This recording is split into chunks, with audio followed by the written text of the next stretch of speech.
Sup? No. I want to find her. One day, I saw a posting on this website.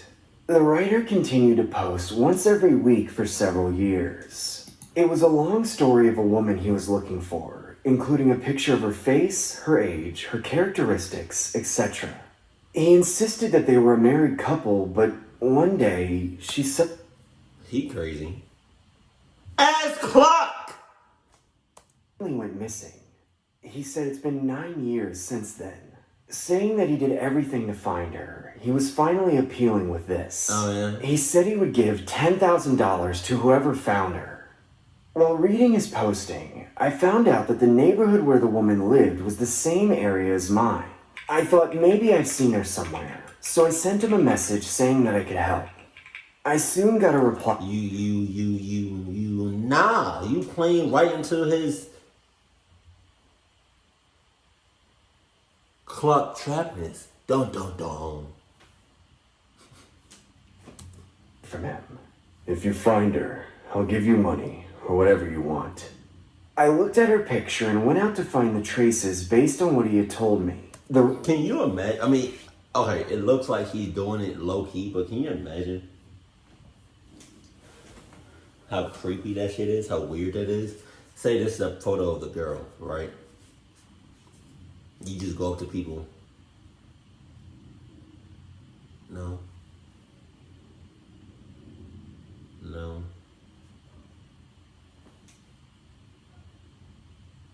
No.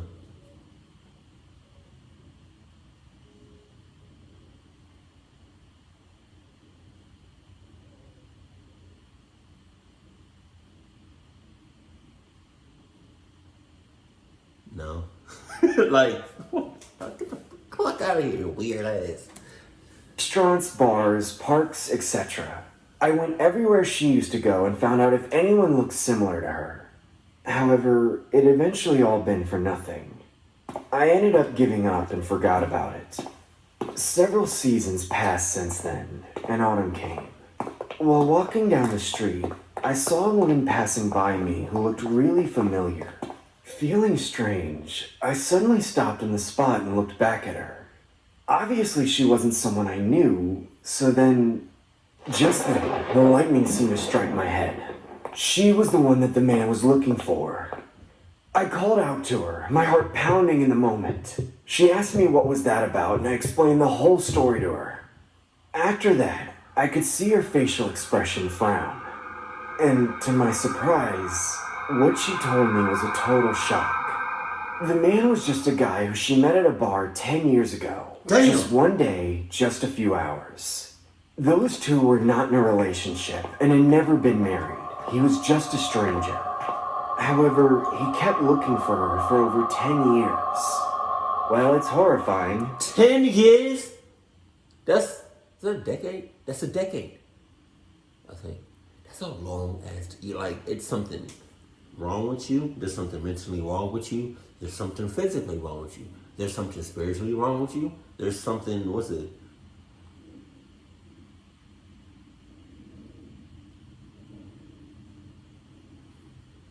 The only thing that's not wrong with you is the countless of clucked up shit you have done in the last 10 years.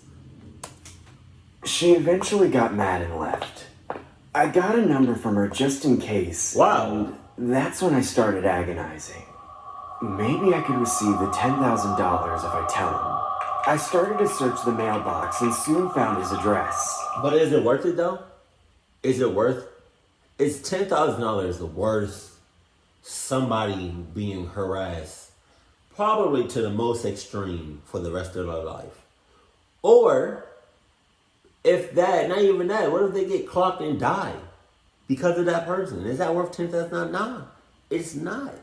No, I'm about to say no life. No life is worth, no money is worth a life over.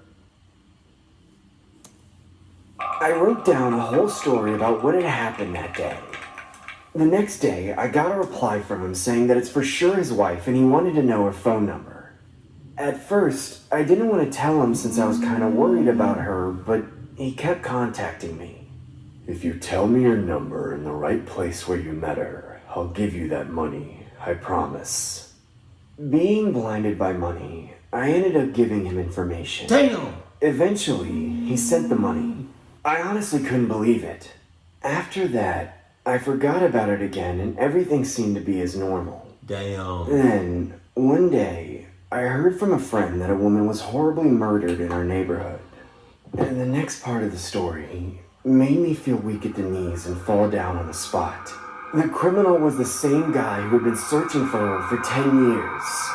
I ran frantically to the computer and logged onto the website where he wrote his posting. And there was a new post written by him. Finally, I found her. I clicked on it and started to read. With the help of my friend who I met in this community, I was finally able to find her. Although she didn't recognize me, it was okay, because I remembered her. When I kissed her, she hit me in the face, and her reaction made me go crazy. I couldn't believe this was the result of waiting 10 years.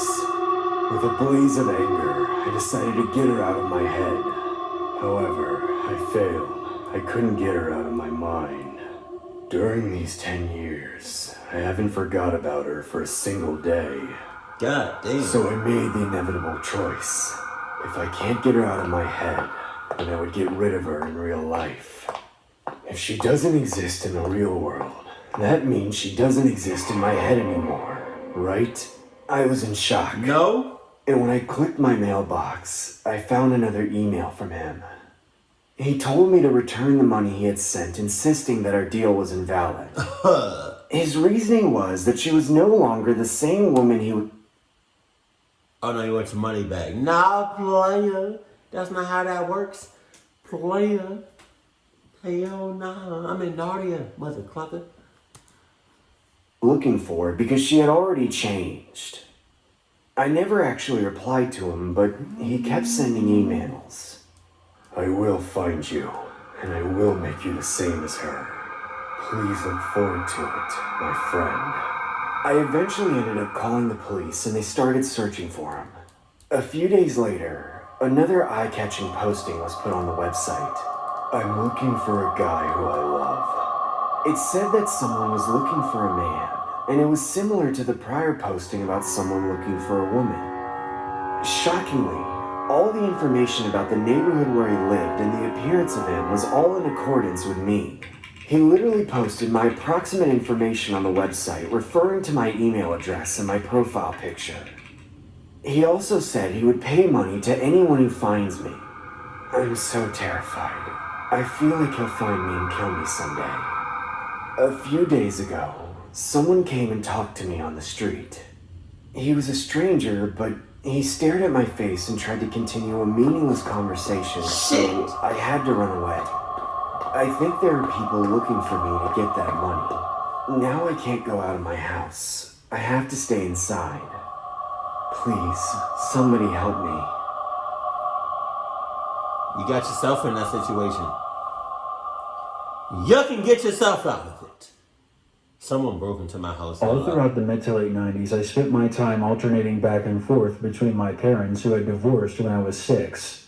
During the summer, I preferred staying at my dad's single-story ranch-style house in a quiet cul-de-sac as opposed to my mom's place in the city. My dad's place was much quieter and had a better feeling of privacy with its big fenced-in backyard. During the warmer months, I would enjoy sleeping with my window cracked open and my fan on.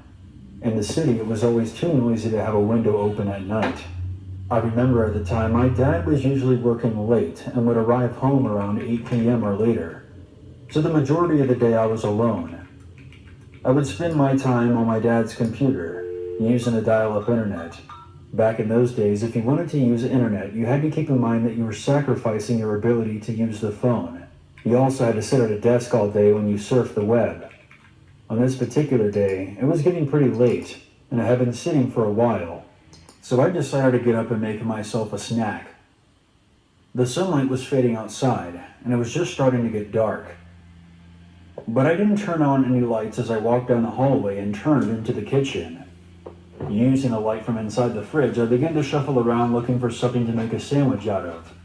when I heard something that made me pause. You got Back it. inside my room, I had a lamp on my nightstand that had these tiny charms hanging from the shade. Whenever I went to raise or lower my window, the nightstand would shake, and the Oh, yeah? Deuces.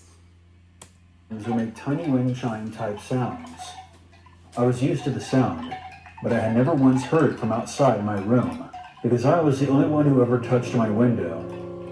And for such a small sound, I was surprised how far it traveled. There was this animalistic moment where my entire body froze, and I felt my sense of hearing dial itself up to 11 as I strained to catch every small noise coming from my room. I heard a couple of footsteps on my carpet, some muffled voices, and I heard the creak of my door opening. I let the fridge door swing shut and rushed over to the back door, but as soon as I opened it, I paused. Out the back door led to our screened-in back porch, which led outside to our fenced-in yard. Going through the screen door would make way too much noise, and whoever was now in the house would be able to catch me before I was able to unlock the gate to exit the backyard. I would have to run back towards the intruders to get to the front door, so not knowing what else to do, I ducked into a small closet right next to the fridge, where my dad kept the vacuum. There was barely enough room inside for me to stand up straight, and I knew that if they happened to open the door, I was caught. So I kept my hand on the doorknob to hold it closed. I heard two sets of footsteps walking down the front hall, and suddenly somebody was in the kitchen. He wasn't even being cautious. He was just sauntering around, opening cabinets and drawers like he belonged there. I heard him open the fridge right next to me and knock a few things around inside. I heard an annoyed voice coming from the hallway. "What the hell are you doing?" The second voice responded. "I'm starving, man. I haven't eaten all day." Oh, yeah? "Get the fuck out of there," the first voice snapped. The fridge door shut abruptly, and suddenly there was a tug on the handle of the closet I was hiding in. I tensed, and I held the door latch firm. All the guy had to do was pull on it hard, and I would have toppled right onto the floor. "Hey, this one's locked." The voice came from right outside the door. As soon as I heard it, I knew I was done, and I mentally prepared myself to be kidnapped or murdered. The second voice came again over by the back door. "Hey, did you open this?" "No, why?" "And somebody was just here. They must have run out back." I heard both of the intruders run out to the back porch. I could have taken that moment to run, but I was shaking so hard at me nearly getting caught. Come I on. didn't trust myself to try and take a step. Oh, I thought about trying to go for the cordless phone on the counter, but I remembered the dial-up internet was still using the phone line. After another few moments, the two men ran back into the house and made for the front door. I heard the front door unlock and swing open. They hadn't been out of the house for more than 5 seconds before I heard a police siren wailing as it drove past the house. Turns out my neighbor had spotted the two men walking around outside and called the cops as soon as she noticed them opening my window from the outside. They were kids themselves, really. One was 18 and the other was 19. My dad arrived home shortly after, and we ended up staying at my aunt's for the night. I was incredibly shaken for the next several days, and the smallest of noises made me anxious, and I was too afraid to be alone. Looking back now, those two kids likely would have taken off running if they had found me. They didn't even have any weapons on them.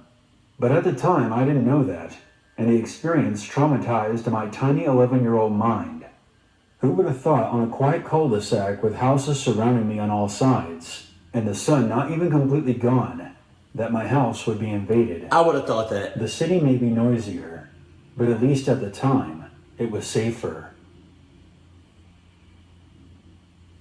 Hey, if I was you, I would have took those little small, little dangly, noisy things off of your lamp. As a matter of fact, I would just threw your whole lamp away. I would have threw the whole lamp away. You know what I mean? Just cluck all of that. Point blank. Period. That settles that. And that first one, 10 years, bro. Like, if you really think about it, that's a long time. 10 years? If you're looking for somebody for 10 years, you got the worst possible, unimaginable